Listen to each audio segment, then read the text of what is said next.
Gente, bom dia. Vamos então buscar a presença do nosso bom Deus. Feche os seus olhos, no nome de Jesus. Do que estás assentado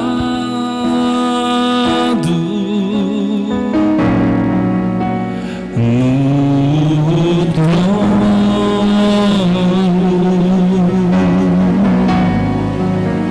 sempre reinando, soberano.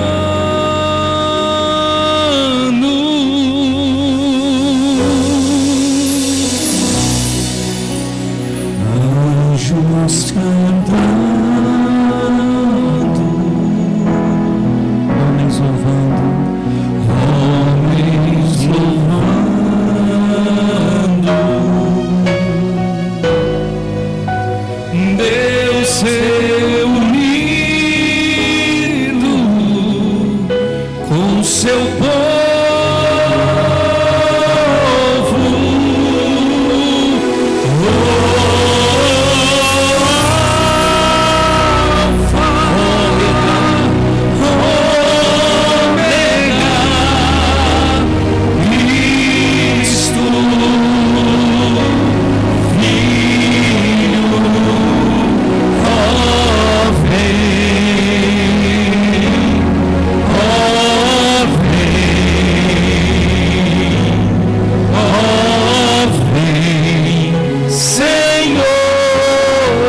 chame por Ele.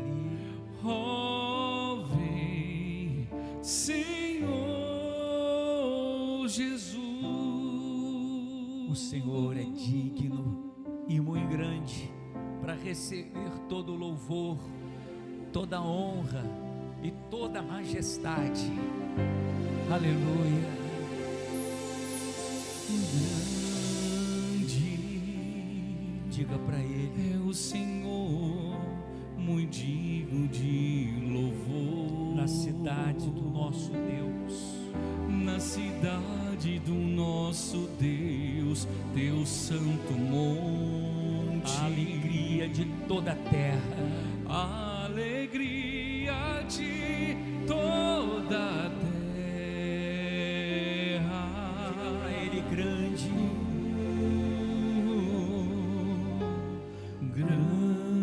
grande é o Senhor, é o Senhor em que nós temos vitória,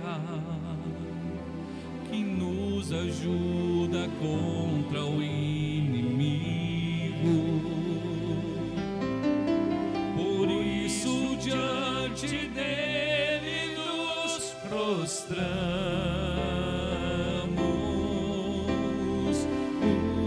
queremos o Teu nome engrandecer, Queremos o teu nome engrandecer e agradecer-te por Tua obra, e agradecer-te por tua obra em nossas confiamos vidas. em Teu infinito amor, Confiamos em teu infinito amor, pois só Tu és um Deus eterno, pois só tu és o Deus eterno sobre toda a terra e céu. Queremos o teu nome engrandecer e agradecer-te por tua obra em nossas vidas. Confiamos em teu infinito amor, pois só tu és o Deus eterno sobre toda a terra e céu. grande é o Senhor, Grande é o Senhor e muito digno de louvor. na cidade do nosso Deus, Na cidade do nosso Deus, teu santo monte, a alegria de toda a terra, a alegria de toda a terra.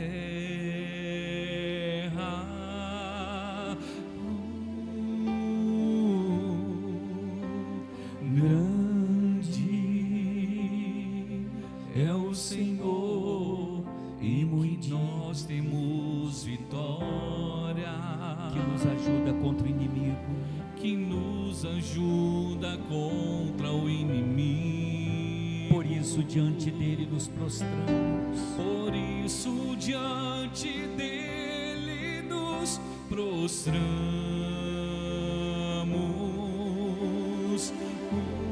declare isso para Ele: Queremos o teu nome engrandecer e agradecer-te por tua obra em nossas vidas. Confiamos em teu infinito amor, pois só tu és o Deus eterno sobre toda a terra e céu. declare o teu amor por Ele, Queremos o teu nome engrandecer e exaltar, porque Tu és o nosso Senhor único e absoluto. agradecer Venha, Senhor, Vem sobre aqueles que têm sede de tua presença, aqueles que precisam ser renovados, aqueles que precisam ser abraçados. Pois só tu és o Deus eterno sobre toda a terra e céu. Declara o teu amor por Ele. Sabe, esqueça absolutamente todas as suas preocupações e fale com Ele dizendo: Senhor, eu quero engrandecer teu nome, eu quero exaltá-lo, eu quero poder glorificá-lo todos os dias de minha vida. Quero encontrar razão, meu Deus, mesmo nas minhas adversidades, para poder te render todo louvor, para te render toda a nossa gratidão, porque todas as coisas cooperam para o bem daqueles que amam ao Senhor. Todas as coisas engrandecem, todas as coisas, ó Pai, apontam para o Senhor, para a grandeza do teu nome. E é por isso que nós te servimos com toda vocação, dedicação. Nós estamos aqui porque queremos experimentar um pouco mais da tua presença. Espírito Santo, em o nome de Jesus Cristo, que o Senhor desça sobre cada homem, cada mulher, que o Senhor desça sobre cada pessoa que quer ter uma experiência viva contigo, que quer nascer da água e do Espírito, que quer nascer da fé, que quer deixar de viver pelo prazer que o mundo oferece, para então viver te agradando, te enaltecendo, te servindo. Aleluia. Espírito Santo, olha para as pessoas que estão sinceramente dizendo: Pai, eu preciso de uma experiência nova, eu preciso de um momento único contigo. E eu oro por estas pessoas que ainda não tiveram essa experiência do novo nascimento. Eu oro por esta pessoa, meu Pai, que tem vindo à igreja constantemente, mas ainda não nasceu de Ti, ainda não tem uma experiência com aquilo que é divino, com aquilo que vem do alto, não tem uma experiência com o Senhor, não te sente, não te percebe, não consegue te ouvir, não consegue te escutar. Espírito Santo, vem nesta manhã de domingo, Senhor, e trata dos teus filhos como uma boa mãe trata dos seus, porque está escrito que ainda que uma mãe esquecesse do filho que amamenta, o Senhor não esqueceria dos seus. Deus amado, nós te amamos e te servimos agora com toda a nossa vida. Que as nossas palavras possam traduzir um pouquinho daquilo que queremos de Ti. A gente precisa, Espírito Santo, a gente precisa ver uma igreja madura, uma igreja forte. A gente precisa ver uma igreja possuída pela fé, uma igreja, meu Deus, como nos moldes da igreja primitiva de Atos dos Apóstolos. Nós precisamos ver pessoas sedentas pela Tua presença, pessoas, Espírito Santo, que queiram Te encontrar nos detalhes do dia a dia, pessoas que tenham experiência com o Senhor a cada momento, a cada manhã, a cada pôr do sol, a cada nascer do sol, a cada dia, a cada noite, a cada madrugada. Espírito Santo, abraça esta pessoa que te procura, faz ela ter uma experiência vívida, uma presença tão forte, tão real, que ela mude de vida se preciso for, que ela mude, meu Deus, completamente o seu estilo de vida. Se este estilo não estiver lhe agradando, que a Tua presença seja marcante na vida deste rapaz, desta moça, desta senhora, desta mãe, deste filho. Abraça, meu Deus, Sabe onde você está? Seja sincero com Cristo. Se você nunca teve uma experiência com Ele, se você não o conhece em profundidade, se os prazeres do mundo têm sido mais atrativos para você do que a presença dEle, seja honesto e diga: Senhor, eu quero ter uma experiência contigo agora, nesta manhã, nesta oração.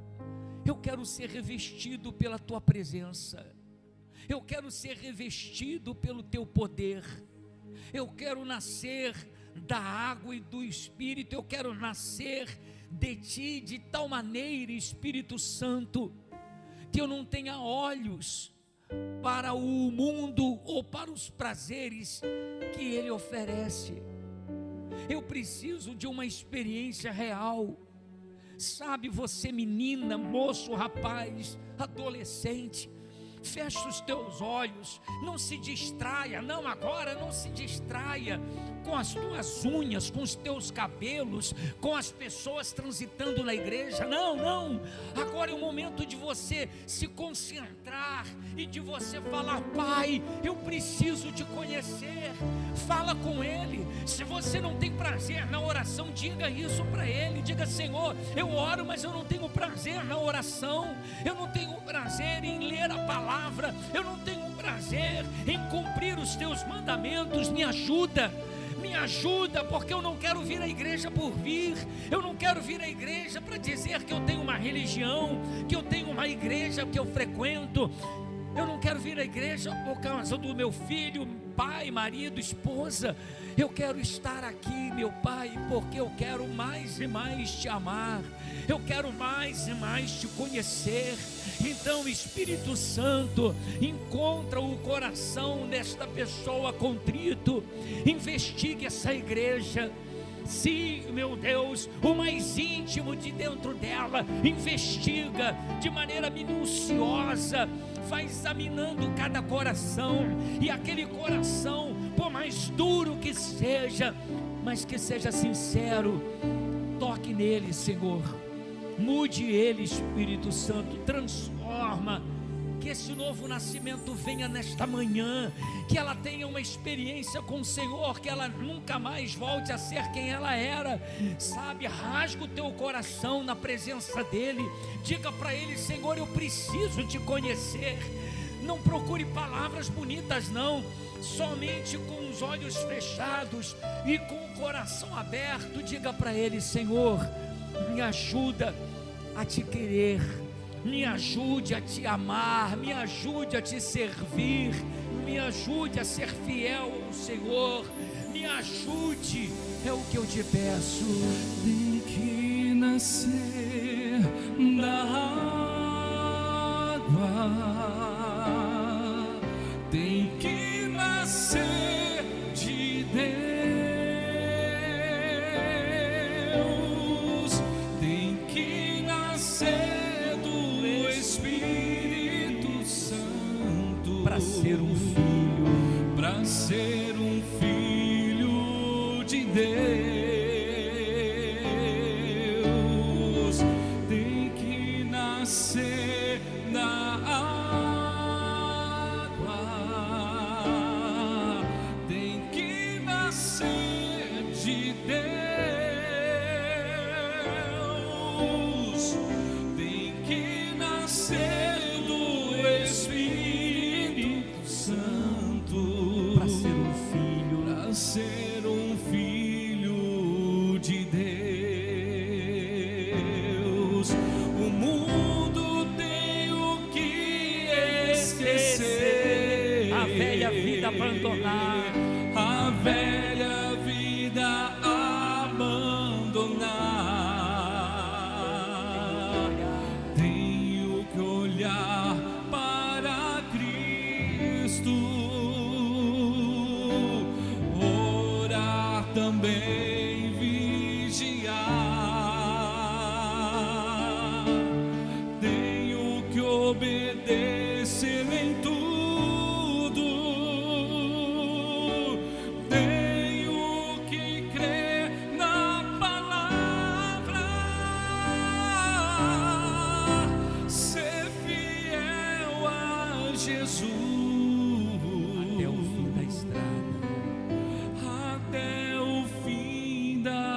estrada.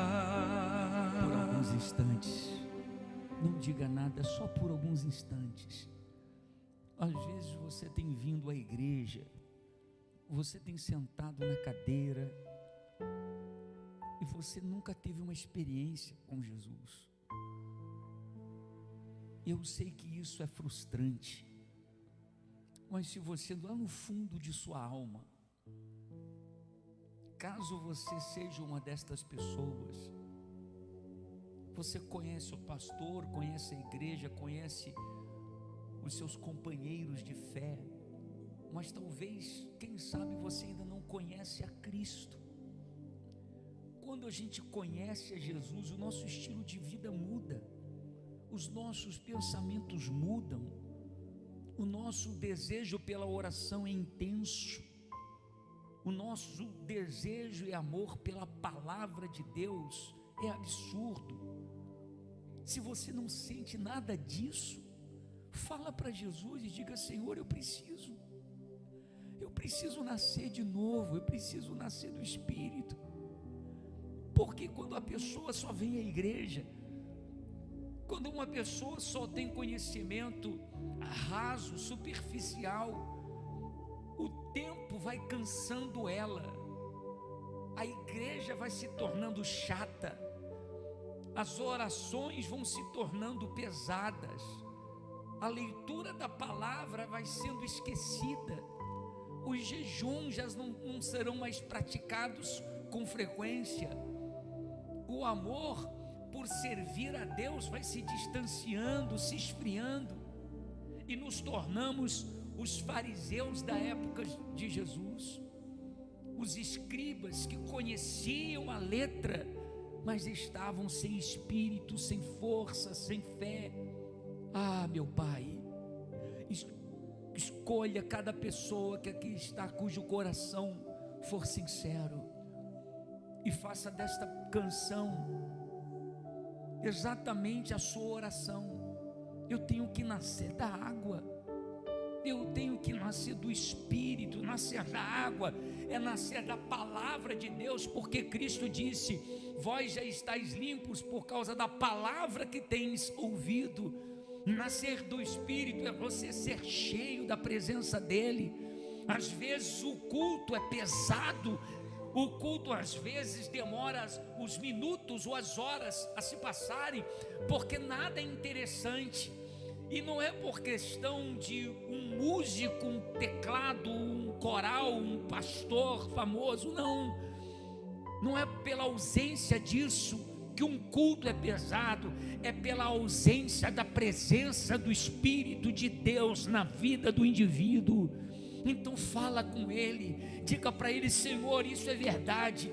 Se isso está acontecendo com você, diga: Senhor, eu não tenho prazer mesmo em oração, eu não tenho prazer em vir para a igreja, eu não tenho prazer em buscá-lo, eu não tenho prazer, eu venho porque eu me acostumei, eu venho porque é uma tradição, eu venho porque eu tenho que ter uma religião. Fala para Deus. Se isso acontecer com você, se isso acontece com você, diga para Ele: Senhor, é o que tem acontecido, mas eu não quero mais, eu não quero mais.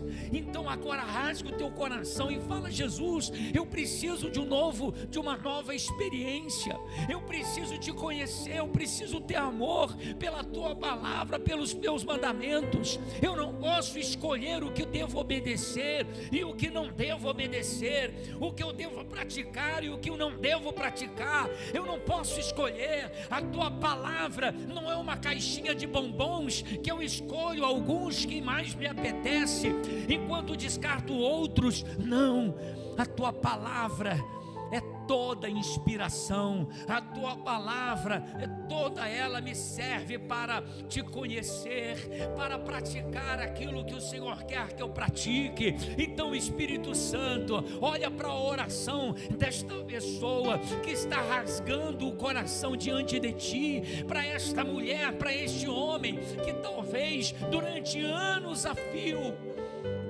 tenha ouvido falar do Senhor, mas não te conhece. Que ela nasça da água e do Espírito. Ela tem que nascer. Nós precisamos dessa experiência. beber da água,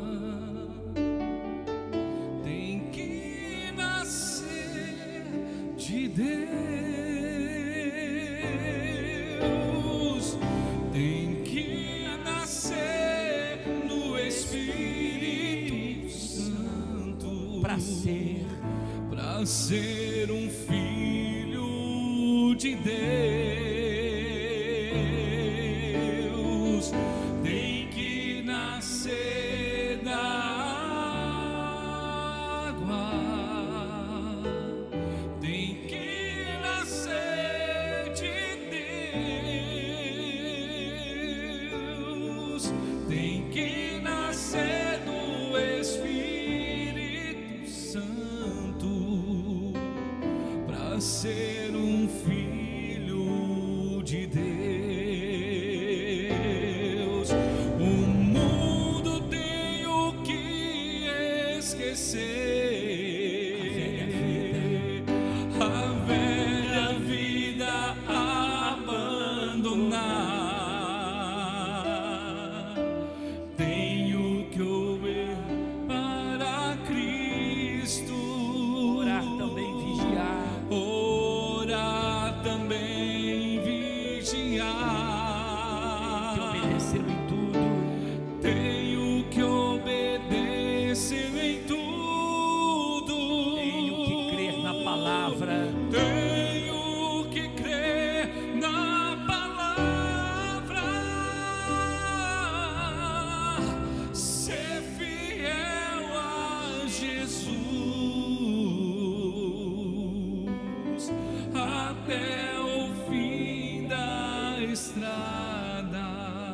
isso, dê uma salva de palmas para Jesus. Meu Deus, nós precisamos disso, que o Teu Espírito Santo renove a fé daqueles que aqui estão. Da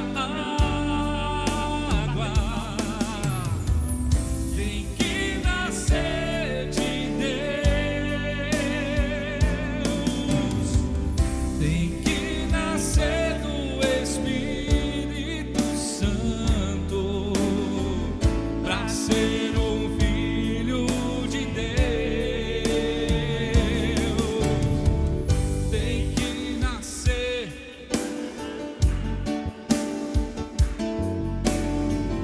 Tem que nascer de Deus, tem que nascer do Espírito Santo Para ser um filho. para ser um filho de Deus. Amém. Graças a Deus. Olha, que Deus te abençoe no nome de Jesus. Podem sentar. Eu quero que depois nós vamos fazer a oração pela família, quando formos fazer uma oração especial hoje pelas mães, tá certo? Veja, você deve saber o que é lifestyle, né? Que é o estilo de vida que uma pessoa adota. Quando você olha para uma pessoa que adotou um estilo de vida, por exemplo, esportista, você observa que ela é fitness, a comida dela é diferente, as roupas dela são diferentes, os programas delas são diferentes. Já observou? Não, ela tem o horário da academia, ela tem o horário para comer, ela tem o horário para isso. Os assuntos que ela pesquisa na internet é vinculado ao seu estilo de vida. E isso é muito bacana. Quando também acontece com outro estilo de vida. A pessoa, por exemplo, ela é um esportista da área de futebol, então ela pesquisa sobre isso, ela lê sobre isso, ela vive sobre isso. Jesus, ele deixou um estilo de vida para que eu e você seguíssemos, para que nós vivêssemos esse estilo de vida. E o estilo de vida de Jesus é um estilo de vida que exige oração, renúncia, abnegação. E às vezes as pessoas olham para isso como algo secundário, e não é. Não é. Então, eu quero pontuar algumas coisinhas antes de nós entrarmos aqui na mensagem, para que você entenda que o estilo de vida de um discípulo é copiar o seu mestre. E aí, nós chegamos num ponto em que você precisa entender o seguinte, e ser sincero, entender e ser sincero. Senhor, eu não consigo orar como o Senhor quer que eu ore. Eu não tenho o prazer de acordar aos domingos pela manhã para vir para a igreja. Se esse for o caso, você tem que falar isso com Deus. Se você vive uma situação assim, Senhor, todas as vezes que eu pego na Bíblia para ler, me dá sono. Só com a Bíblia me dá sono. A Bíblia é um livro desinteressante para mim. Você tem que ser sincero com Jesus. Senhor, eu não tenho, para mim, isso aqui, um jornal, uma revistinha, é melhor para mim do que a Bíblia. E eu não estou falando isso para você como uma crítica propriamente dita, no sentido assim de que eu quero que você se sinta mal. Claro, eu quero que você se sinta mal sim, se esse for o caso, é óbvio. Mas o que eu quero que você entenda é que a minha fala sobre isso é para despertar. Não é um joguinho, é que se eu me sinto assim, eu tenho que falar assim com Deus, porque Deus, Ele preza pela sinceridade das nossas palavras. Quando eu tive uma mágoa muito grande contra um camarada que era amigo meu, ele deixou de ser amigo e passou a ser colega, porque não quer dizer que eu tenha que conviver com um indivíduo que me fez mal, mas eu tenho que perdoar. E foi uma situação que eu passei com esse sujeito que ele me prejudicou demais. E ele era pastor, ele me prejudicou demais. E aí eu dizia, meu Deus, como é que eu arranco isso de dentro de mim? Eu não podia olhar para ele que eu me sentia mal. Eu não podia olhar para ele que me dava, sabe, asco, me dava nojo do indivíduo. Eu falei, meu Deus, isso não é um sentimento sério, certo? Para se ter. Como é que eu lido com isso? Aí eu orava a Deus, olha, Senhor, perdoa, sabe o que ele fez, eu quero que o Senhor o abençoe, eu quero que o Senhor... E essas orações para mim saíam da boca para fora, até que o Espírito Santo disse assim, ó, fala o que você sente. Aí eu falei, Deus, o Senhor não vai gostar. Não, fala o que você sente, porque eu já sei o que você sente. Então fala o que está dentro de você, eu quero que ele morra. Essa foi a minha oração, eu quero que ele se dê mal, eu quero que ele perca tudo, esse é o meu desejo, só que eu não quero sentir isso. Quando eu botei isso para fora, quando eu joguei isso para fora, quando eu vomitei essas palavras, o Espírito Santo pôde trabalhar, porque ele viu sinceridade na oração. Deus, eu estou sentindo raiva desse camarada, raiva, mas eu não quero sentir. Foi isso que o Espírito Santo me ensinou, como orar, falar o que estava no meu coração. E aí então dizer, Deus, é o que eu sinto, mas eu não quero. Uma vez me perguntaram, pastor, o senhor é a favor ou contra o aborto? Aí num caso de estupro, por exemplo, o senhor é a favor ou contra o aborto? Aí no primeiro momento você vem e diz assim, não, eu sou contra, eu sou contra. Mas numa situação que esteja acontecendo ou que tenha acontecido na nossa família, tente viver essa horrível experiência, ainda que de forma fictícia. Crie um caso, e aí você diz, pô, será que eu ia querer o filho de um estupro de alguém na minha família que foi estuprada? Será que não seria melhor o aborto? Então veja, eu posso mudar até de opinião, só que a opinião de Deus prevalece. É isso que você precisa entender. Então, diante de uma situação em que eu sofri o mal, um agravo, eu talvez diga assim, o que eu quero é a morte do indivíduo. É isso que eu quero. Mas eu sei que o Senhor não quer isso. Então me ajude a querer o que o Senhor quer. Está sendo claro para você? Me ajude a pensar como o Senhor pensa. Então a nossa oração, ela tem, na verdade, poder Não para mudar a Deus, mas para mudar a nós mesmos, desde que sejamos sinceros. Então, se você vem para a igreja, e eu percebo muitas pessoas que está na igreja, está assim, vai para manicure. Na igreja não, vai para manicure. Aí a pessoa, buscando a Deus, e a pessoa. Aí, pessoas que não têm no coração um desejo de buscar Deus. Então, eu tenho que ser sincero com Deus. Senhor, a igreja para mim é chata.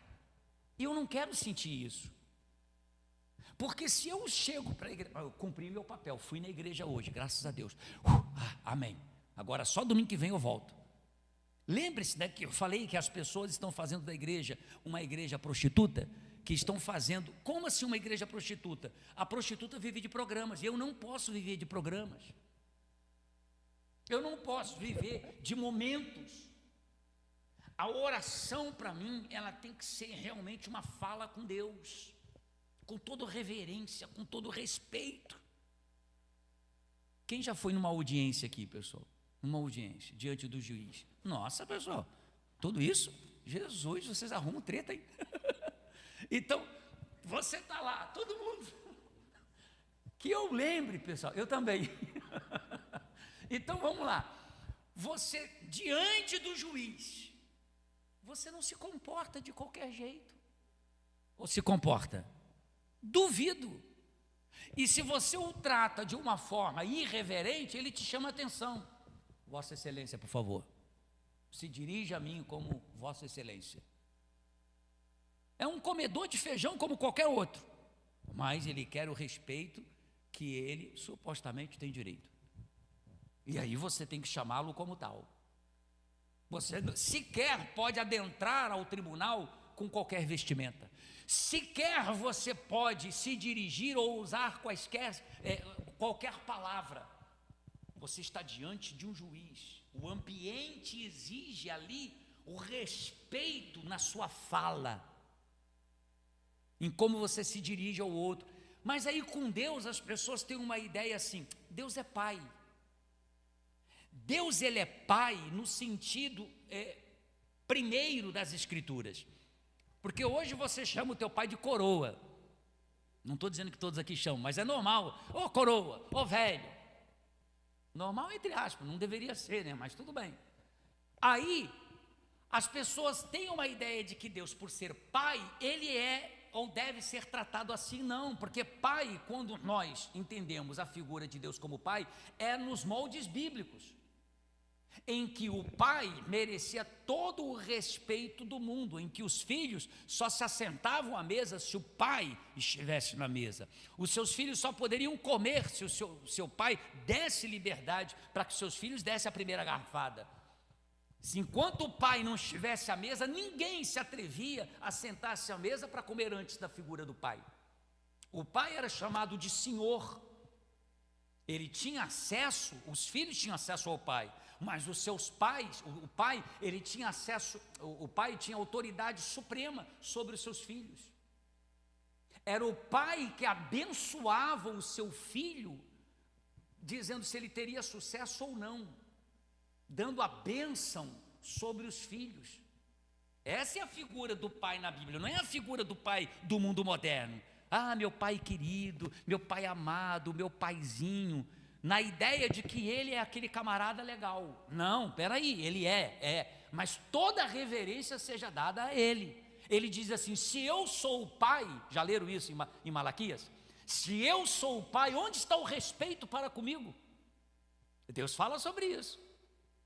Então assim, se eu venho à igreja, pessoal, e eu não sinto prazer na oração, prazer no jejum, se eu não sinto prazer em ler a Bíblia, se eu não sinto prazer nas coisas de Deus, eu tenho que falar para Deus. E não é errado você falar: Senhor, eu não consigo ter prazer na igreja, eu não tenho prazer em orar. Se o pastor orar 5 minutos a mais, eu já fico olhando no relógio. Se o pastor fala um pouquinho demais, se o pastor sai do horário do culto, meu Deus do céu, já está na hora, está na hora. Então esse tipo de coisa Fora aquelas pessoas que chegam no culto perguntando a hora que vai acabar, porque nem começou. Pastor, que hora que vai acabar a reunião? Peraí, deixa começar primeiro. Então, o que eu estou tentando mostrar para você é que esse sentimento ele pode ser mais comum do que você imagina dentro de mim e dentro de você. E aí nós temos que ser sinceros com Deus. Deus, é assim, eu tenho o prazer de estar no cinema, eu tenho o prazer de sentar na frente de uma Netflix e correr um seriado todinho, um atrás do outro, acabar com uma série todinho. Eu tenho o prazer de ficar assistindo o jogo de futebol. E aí o jogo de futebol é 45 minutos para cada lado, não é? 90 minutos ao todo. Mas daí, às vezes, é final e vai para o pênalti. E aí o pênalti, tem a prorrogação, vai para o pênalti. Não termina no horário marcado, mas a pessoa está lá, atenta. Por quê? Porque é o prazer dela. E está tudo bem, desde que eu tenha prazer também pelas coisas de Deus. Se eu não tenho prazer pelas coisas de Deus, eu tenho que começar a repensar o meu cristianismo. Então eu tenho que falar assim, Deus, me ajuda. Eu quero ter prazer de estudar a Bíblia, eu quero ter prazer de ler uma coisa, não entendi, e ir a fundo até eu entender. Eu quero ter o prazer de orar. É isso que eu quero fazer. Amém, pessoal? Então, abra sua Bíblia no livro de Mateus capítulo 20, porque não era isso que eu ia falar com você, em princípio, mas foi necessário para que nós nos apercebamos de que existe aí um espírito de letargia. Lembra de quarta-feira? O que nós estudamos? Pessoas que estão letárgicas. Mateus capítulo 20. Canta uma musiquinha para Jesus. Parábola dos trabalhadores.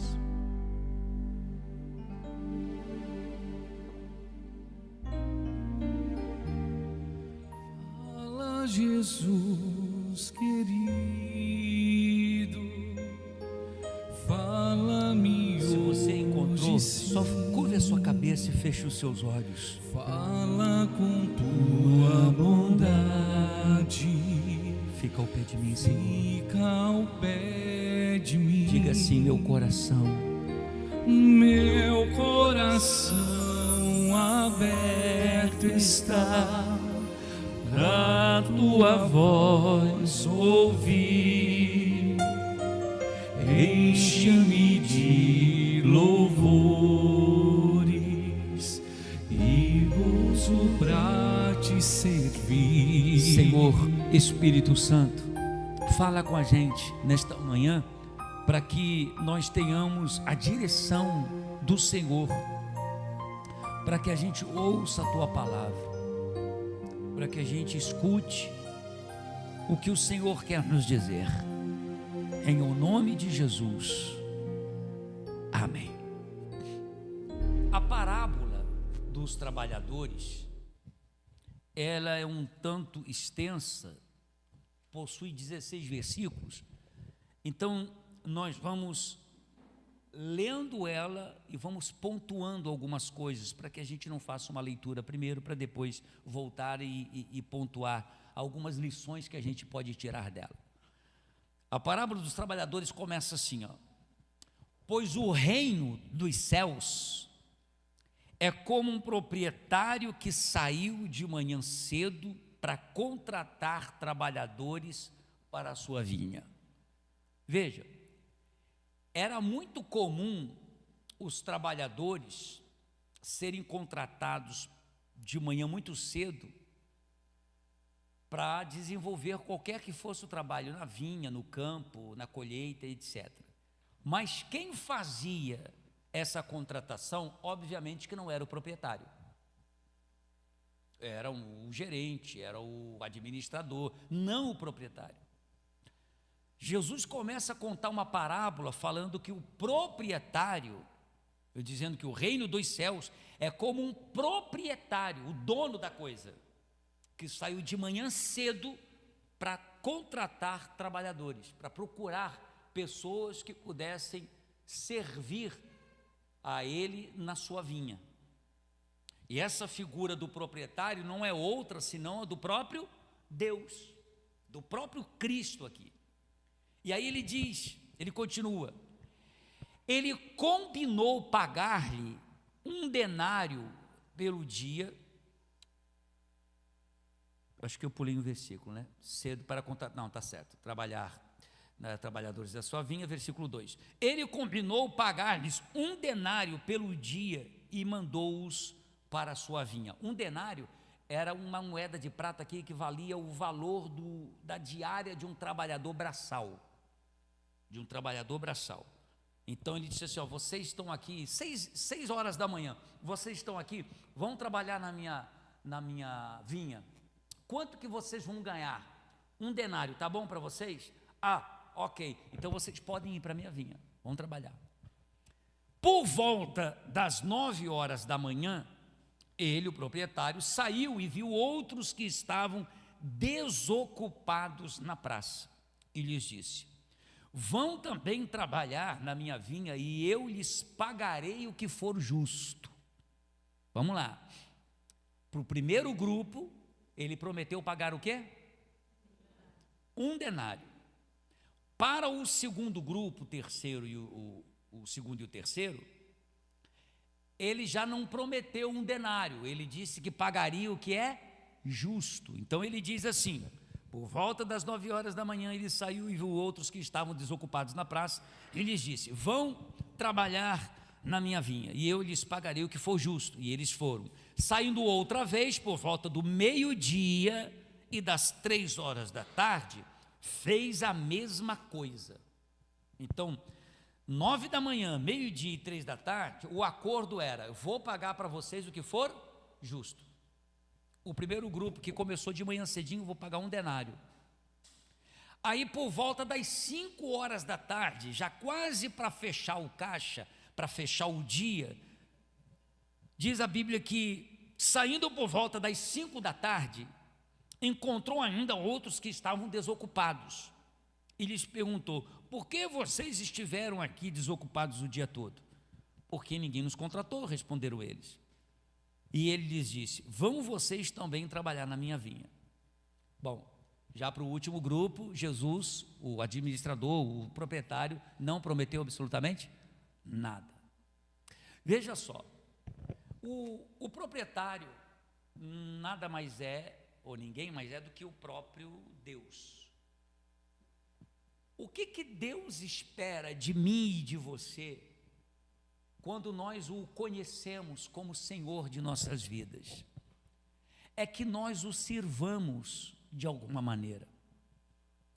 Se eu digo conhecer a Jesus e eu não o sirvo, tem alguma discrepância aí, porque, veja, eu me converto porque a conversão é mudança de direção. Eu me converto porque eu ouvi a palavra de um Deus que requer de mim uma atitude diferente.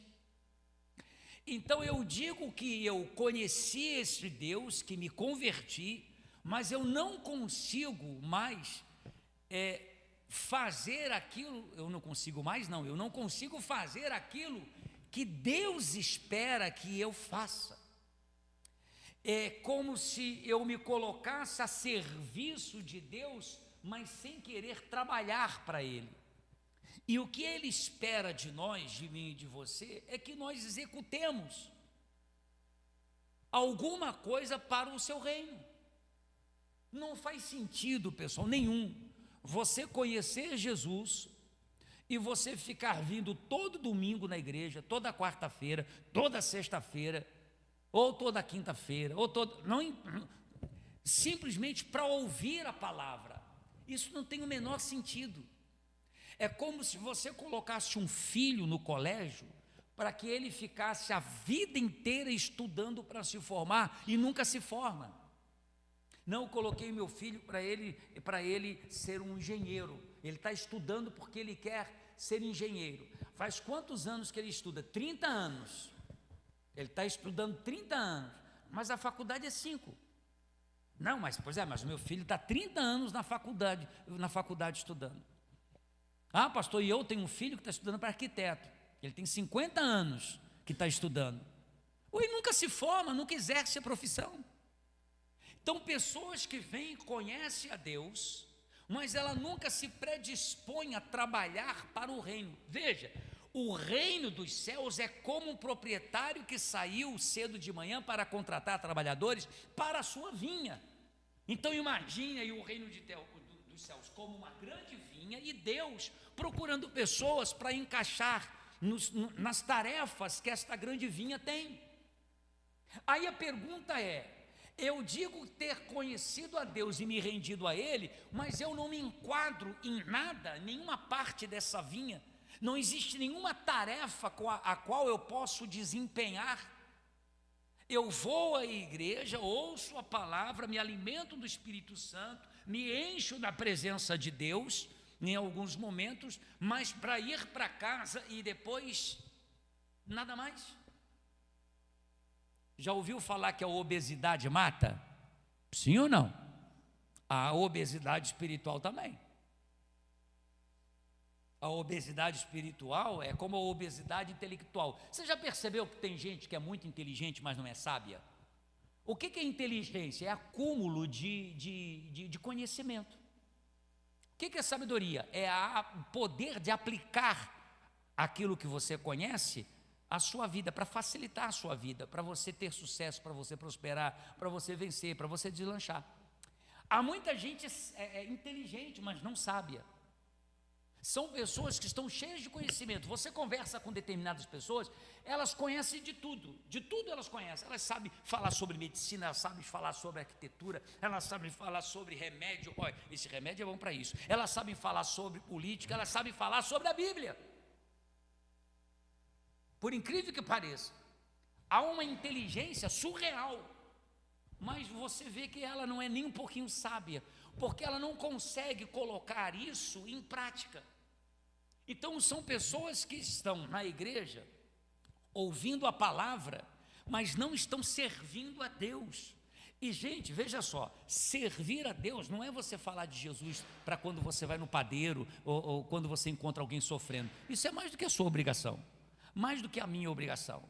Servir a Deus é você viver para tal. Porque veja, tenta entender uma coisa comigo. Essa parábola nos traz lições incríveis, e algumas nós vamos mostrar para você na conclusão dela, como nós vamos aplicar essa mensagem. Mas olha só, quando você olha para pessoas que vão ouvindo a palavra, e elas não entendem que precisam servir a Deus, é como se elas viessem à igreja só para serem servidas. Veja, por que Deus colocou o homem no jardim do Éden? Qual é a resposta mais sensata? Pensa comigo. Está lá escrito que Deus colocou o homem no jardim do Éden para que ele lavrasse o jardim e cuidasse dele. Deus o colocou como jardineiro. Olha, eu vou criar tudo aqui, mas você nem precisa plantar o jardim, Deus falou, mas você vai ter que cuidar do jardim. Você vai cuidar dele.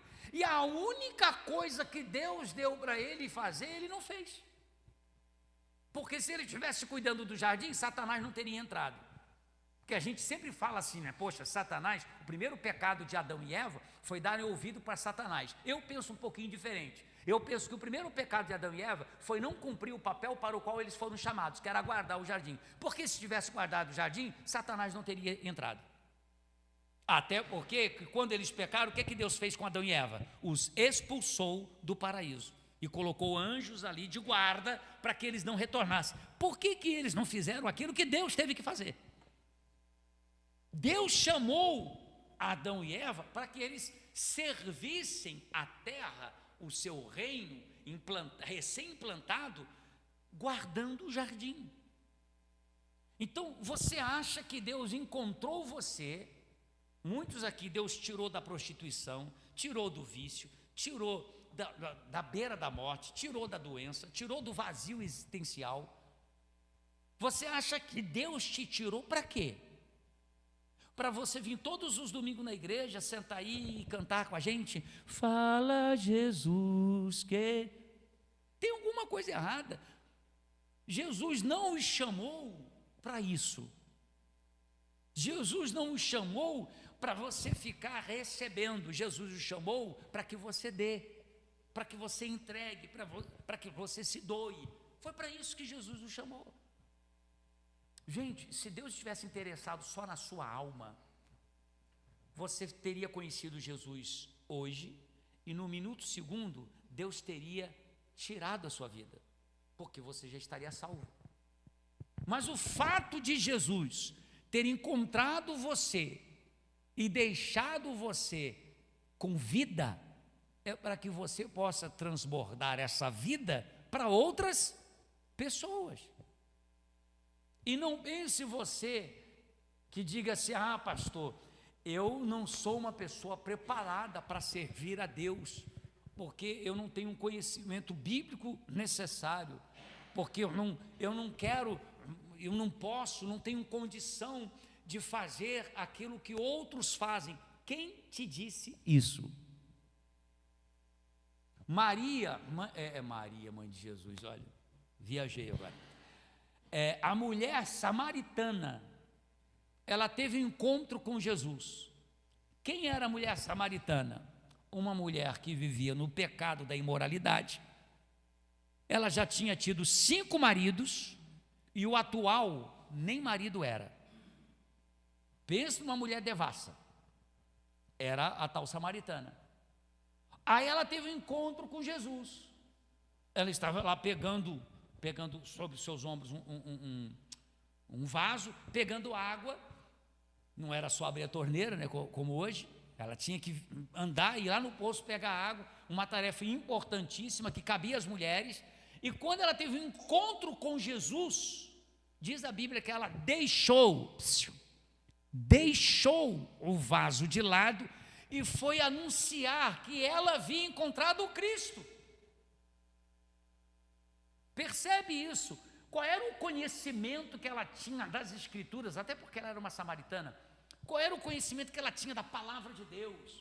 Qual o curso preparatório que ela fez de teologia para poder falar de Jesus? Qual foi o curso de obreiro que ela fez? Não, ela conheceu a Jesus, abriu mão do que estava carregando o vaso e foi anunciar à cidade que ela havia encontrado o Messias. Ela digo: vejam, encontrei um homem que me disse tudo quanto tenho feito. Seria ele o Messias? Diz a Bíblia que toda a cidade saiu para ver quem era Jesus, por causa do testemunho daquela mulher.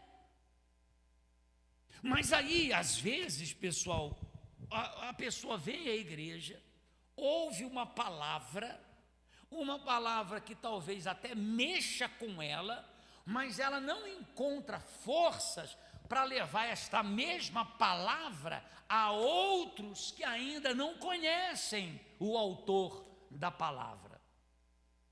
E aí são pessoas que elas passam 1, 2, 3, 5 anos na igreja e simplesmente ouvindo a palavra. Não está certo isso. Quando eu ouvi pela primeira vez a palavra de Deus na minha vida, de verdade. Quando eu ouvi a palavra de Deus, eu tinha 13 anos de idade. Quando eu vi o pastor, eu sempre fui muito consciente daquilo que me mostrava. A minha fé, ela nunca foi emocional, a minha fé sempre foi racional. Até hoje ela é assim. E às vezes, você que é desse jeito, você que tem uma fé mais racional do que emocional, às vezes é um peso que você carrega, porque eu carrego esse peso. Às vezes, para eu crer em alguma coisa, eu tenho que entender.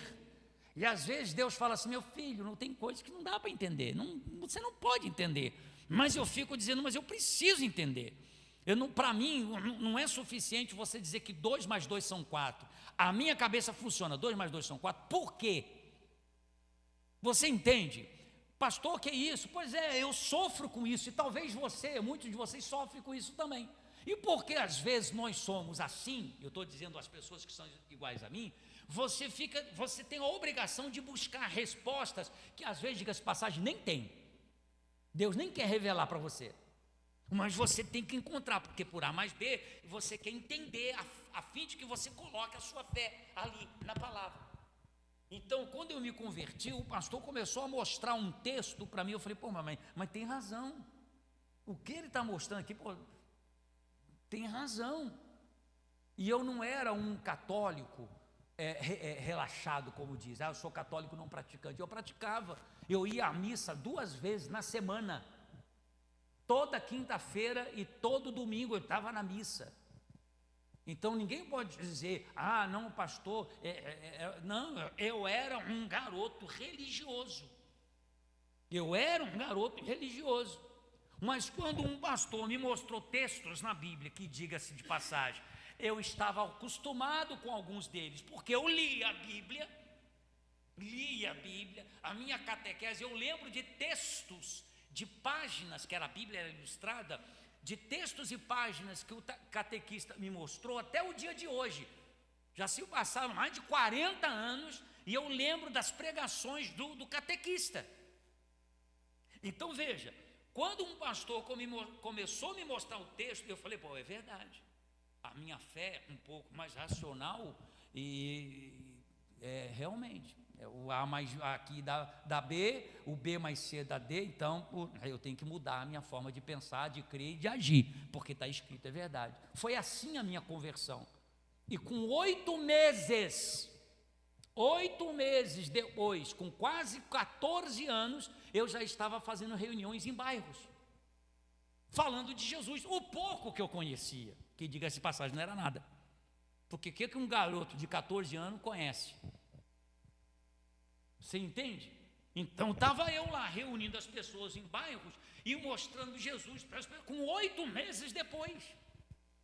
Então a pessoa hoje se converte, fica 300 anos na igreja e ela não quer servir a Deus, sendo que você tem o Espírito de Deus. Deus te escolheu porque Ele quer fazer de você alguém especial para a sua vinha. Ele quer. Você não é uma pessoa descartável, você não é uma pessoa que, pastor, quem sou eu? Você é aquele que Deus escolheu para trabalhar na sua vinha. Não fique desocupado ou desocupada. Não fique desocupado. Veja que o autor, o dono da vinha, ele encontrou pessoas desocupadas. Ele, meu Deus, a vinha está aí. Por que vocês... ninguém contratou a gente. Vão trabalhar na minha vinha. É preciso que eu e você trabalhemos. Tudo aquilo que nós recebemos, a gente precisa entregar. O Mar Morto, lá em Israel, só tem esse nome de Mar Morto, porque ele recebe as águas de todas as afluentes e ele não entrega para ninguém. Ele não dá água para ninguém, não desemboca em lugar nenhum, por isso que as águas são consideradas águas mortas, é o Mar Morto. Tudo aquilo que não entrega, tudo aquilo que não entra em movimento, tudo aquilo que não está em constante evolução, acaba apodrecendo. Um motor de carro é assim, deixa o motor de carro parado anos a fio para você ver, acho que nem de anos precisa. Deixa o seu braço imobilizado durante 30 dias com gesso para você ver, quando você tira o gesso, a dificuldade que você tem de movimentar, porque ele está ficando atrofiado. Deixa uma água parada para você ver quanto inseto, dengue, pode surgir de uma água parada.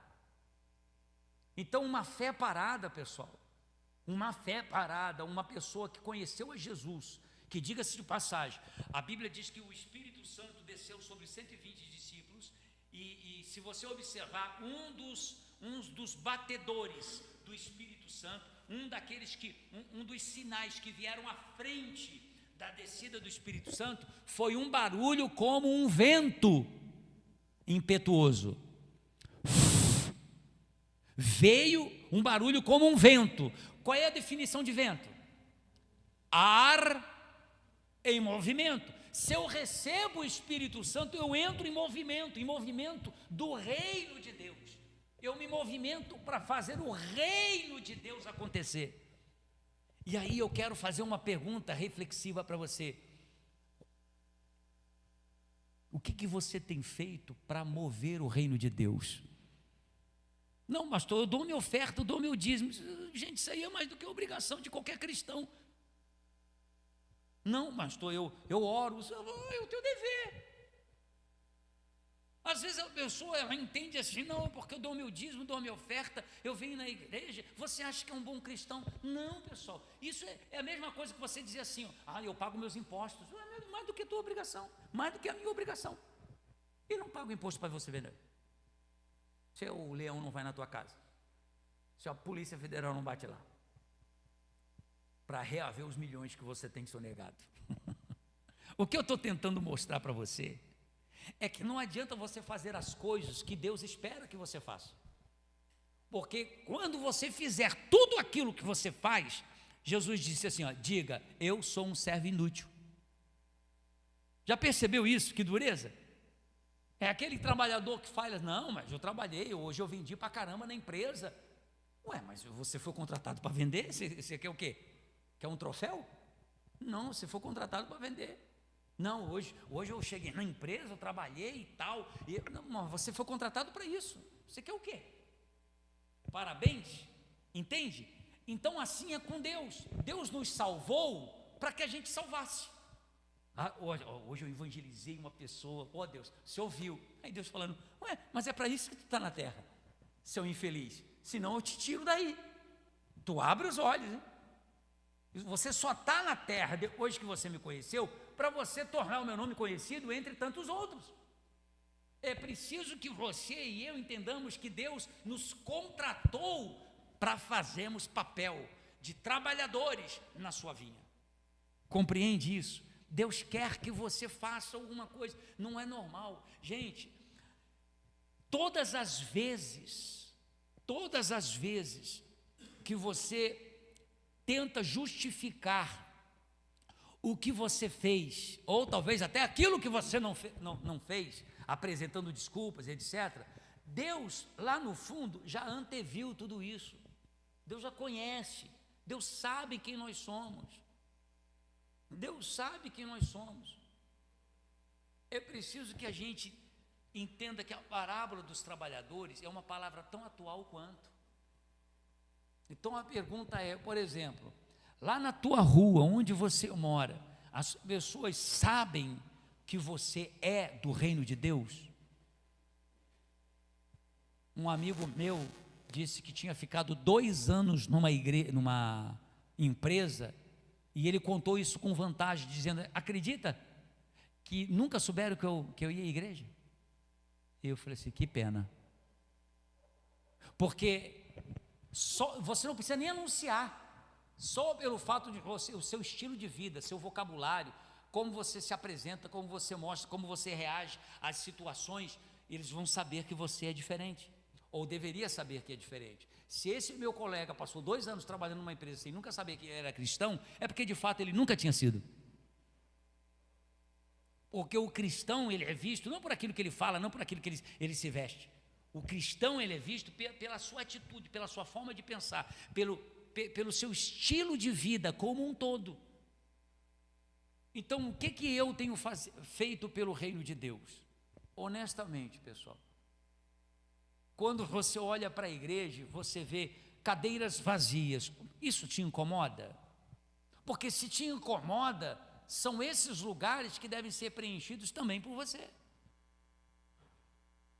Tenta entender uma coisa, quando você vê alguém com um problema sério, alguém te contou um problema, ele não contou o problema para você simplesmente por contar, ele contou o problema para que você orasse por ele, e não para que você espalhasse o problema dele.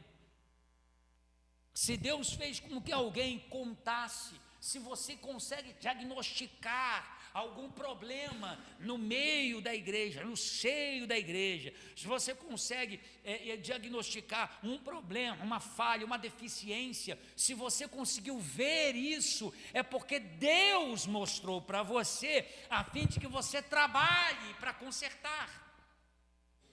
Deus sempre vai procurar trabalhadores para a sua vinha. Muitos, a exemplo dos que foram contratados na primeira hora do dia, já começaram a fazer isso há muito tempo. Eu comecei, como eu disse, com os meus 14 anos de idade. Gente, não brinca não, 14 anos, 52 hoje. Então você vê, é uma jornada, é uma vida inteira, e eu não me arrependo de nada do que eu vivi. Tive motivos para poder abandonar Jesus? Nunca. Porque Jesus não me dá eles, a igreja dá motivos, as pessoas dão motivos, os pastores dão motivos para que eu abandone, mas Jesus nunca me abandonou, e quem me salvou não foi o pastor, não foi a igreja, quem me salvou foi Cristo. Então Ele nunca me deu motivos.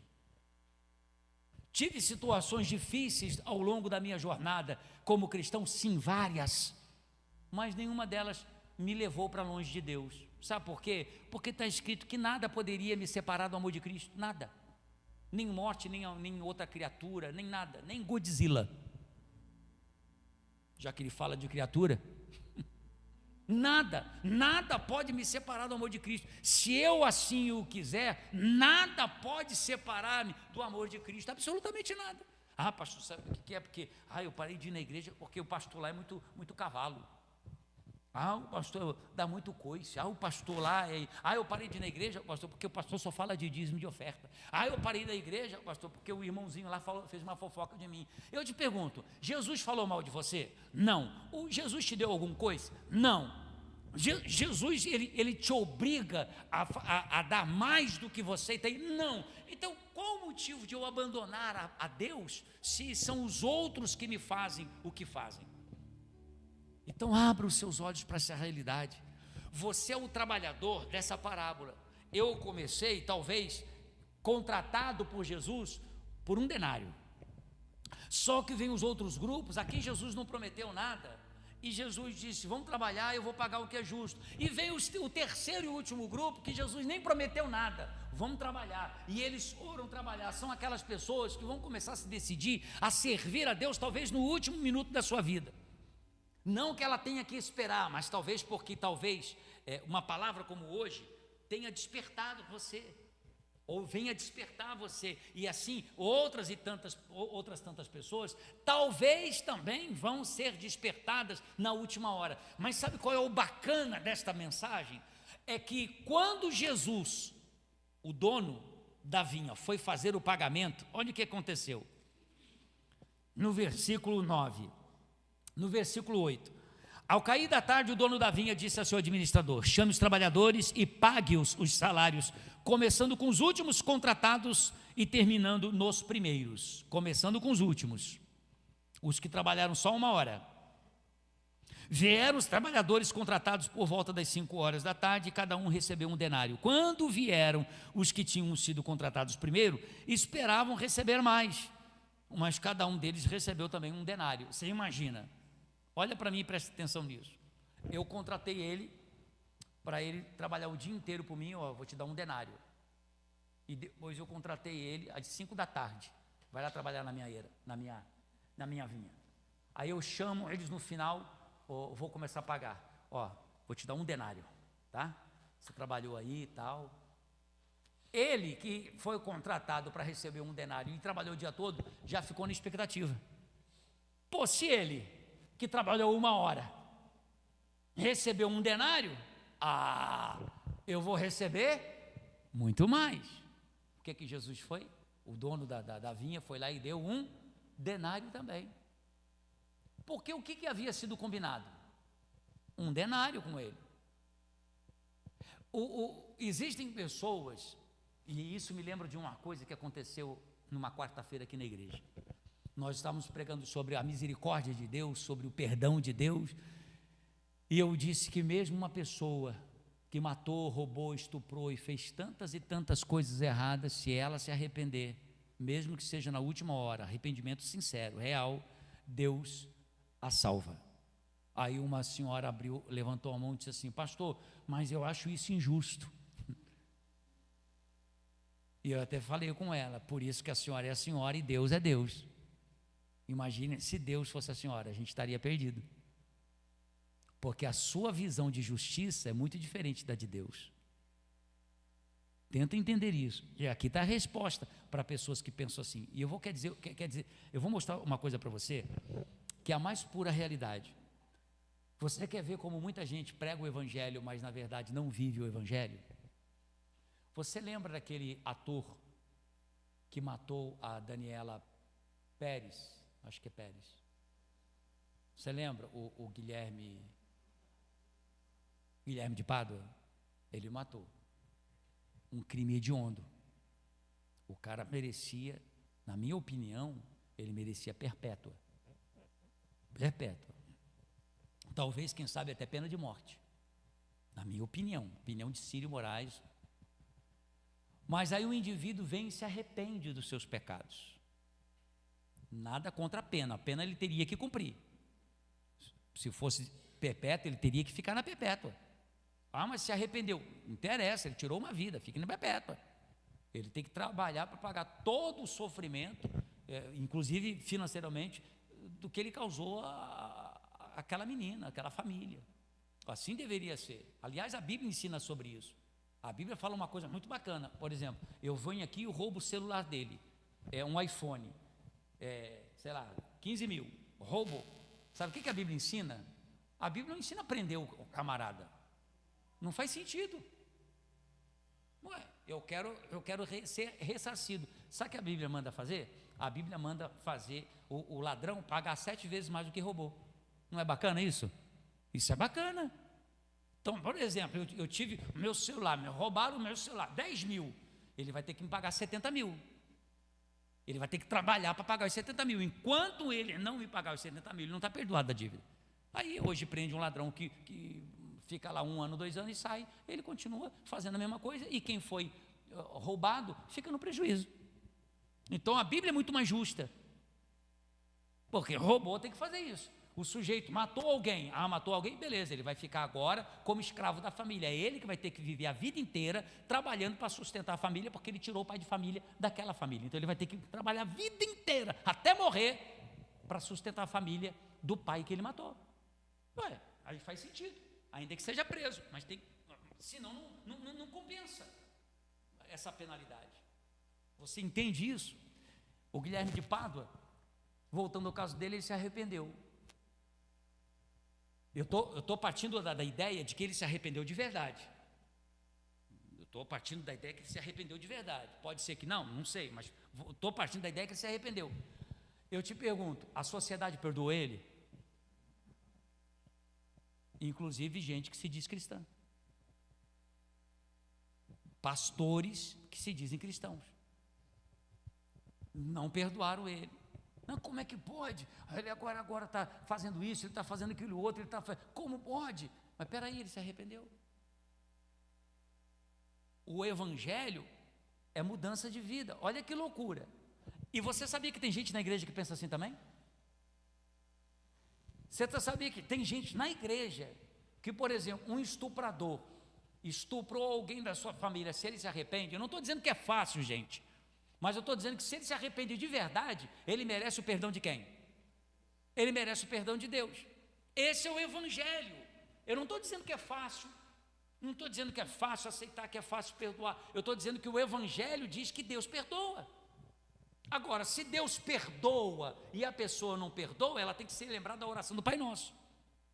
Perdoa os nossos pecados assim como nós perdoamos. Então Deus só perdoa a gente quando a gente perdoa o outro também. Se eu quero o perdão de Deus, eu tenho que dar o meu perdão.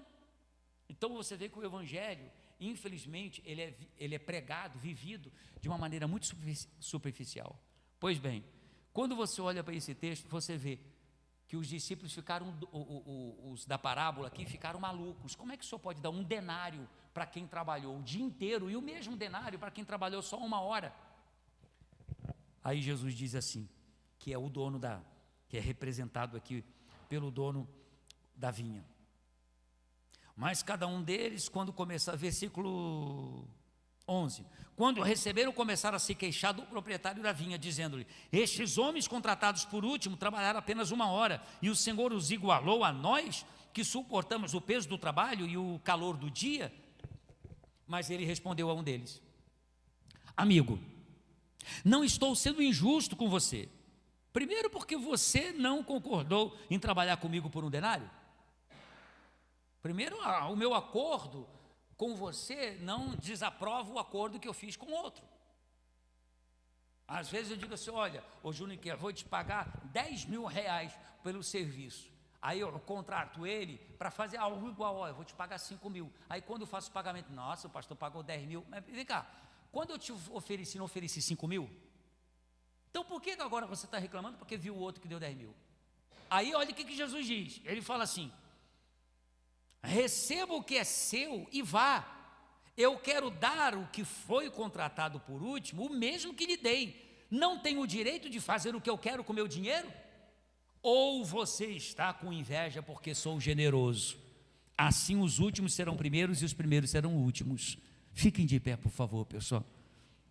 Olha só, eu quero fazer uma oração objetiva, porque nós já oramos, já buscamos.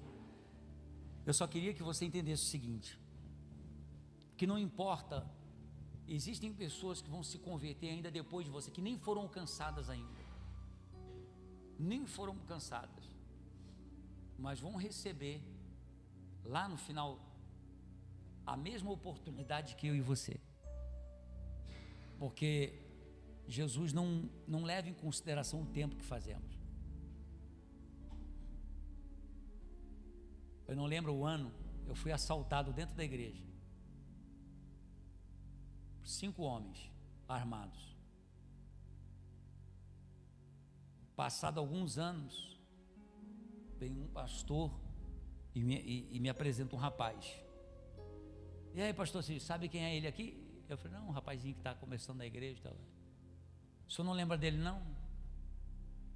Esse camarada aqui, ele era o motorista do bando que assaltou o senhor na igreja. Não importa o quanto tempo as pessoas que ainda não foram alcançadas, talvez elas vão ser alcançadas no último dia, vão fazer tanto quanto nós fizemos, ou talvez muito menos, porque vão trabalhar muito pouco, mas o fato é que quando elas forem receber de Deus a salvação será igual para todos. É isso que Jesus está pregando. Agora, você que já está há mais tempo, você que já conhece a Deus mais tempo, não está na hora de você servir mais a Deus? De você se colocar mais à disposição? Repito, não é só com o seu dízimo, tua oferta, não é só com sua evangelização, em tudo. Porque se eu não faço o mínimo, como é que eu posso? Vai ter situações que eu vou precisar de Deus, e é como se Deus dissesse assim, ué, resolve agora você. Você não é um sabichão, você não separa as partes que você quer crer como se fossem minhas e outras partes que você quer crer como se fossem dos homens. A palavra de Deus é toda ela inspirada. E eu quero fazer uma oração por você que quer servir a Deus na sua casa, na igreja. E olha que na igreja nós temos a escolinha para a gente servir, nós temos o asilo, nós temos o corpo de obreiros, nós temos grupos que temos que montar de evangelização, nós temos grupos no hospital, presídio, nós temos N situações. Mas a gente só precisa que você aceite o contrato de Jesus. Amém? Feche os seus olhos, por favor, Pai. E Deus, eu quero te pedir em nome de Jesus, para que essas pessoas recebam do Senhor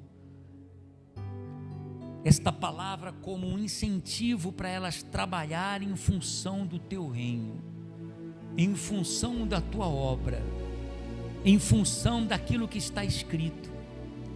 Pai querido, nós não podemos ficar um tempo, 2 tempos, 3 tempos, o tempo todo dentro da igreja ouvindo e nunca dando, e nunca entregando, e nunca doando, e nunca fazendo o papel para o qual o Senhor nos chamou. O Senhor colocou o homem na face da terra para servi-lo, e nós queremos ser servidos. A gente pede quando um filho está doente, quando um marido está doente, quando uma esposa está doente. A gente pede ao Senhor quando as portas se fecham. A gente pede ao Senhor quando a gente não está legal. A gente pede resposta, solução. A gente pede milagre. Mas poxa vida, para servir ao Senhor é uma luta. É uma luta para a gente servir ao Senhor, desde as coisas mais simples e banais, como dízimos e ofertas, até as coisas mais importantes, que é, por exemplo, a entrega de sua alma e de seu espírito. Ó Deus, nós te pedimos, ouça-nos em o nome de Jesus, fala ao nosso coração, e faça desta oração singela, objetiva, mas uma oração simples e profunda. Faça da nossa oração com que o Senhor encontre aqui contratados para a tua vinha. Me conheces,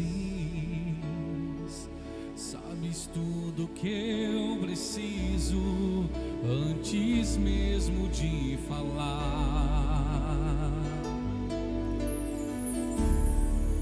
Me amas, teu amor é bem maior do que eu posso imaginar.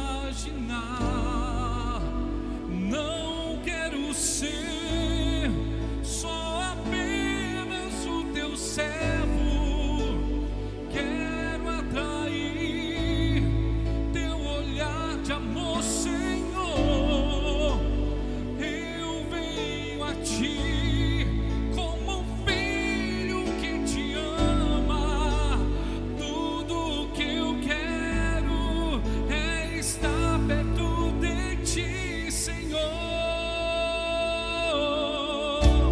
Nos teus braços eu quero descansar.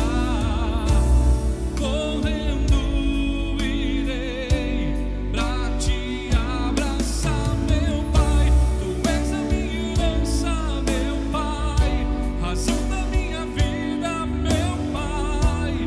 Tudo que eu preciso está em ti.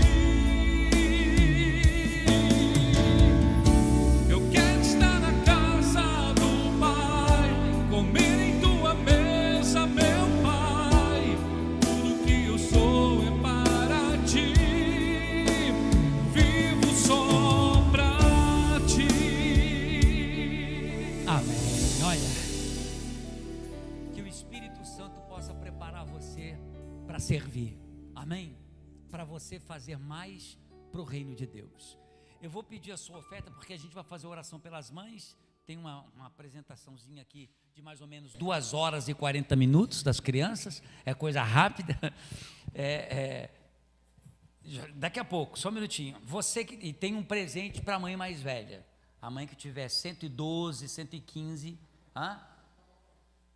Idosa. Minha esposa fala idosa. É a mesma coisa. Envelheceu, a gente vai ficar velhinho. É bacana você ser um velho de Deus, uma velha de Deus. Se preferir, idoso, idosa. Bobagem, né? Mas tudo bem.